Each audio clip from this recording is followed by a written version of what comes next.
ماشینی 80,000 سوار شوی، اخیری سواری تابوت را اندیشه کن. فکر کن، برای کمبغل و بیوزن همین است. برای داملا و ایشان هم اخیر سواری با خدا می رفتگی همین است. برای دنیادارا و ملداردارا تابوتی زرین نمی سازند.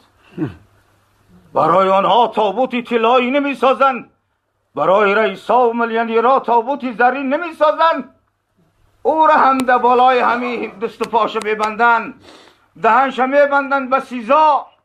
ارسطان موافق قرآن کریم گورستان نمون یا به منزله سیزای گناهگاران را موقتی تا دیلشان ترسیدن و فهمیدن رس میکنن.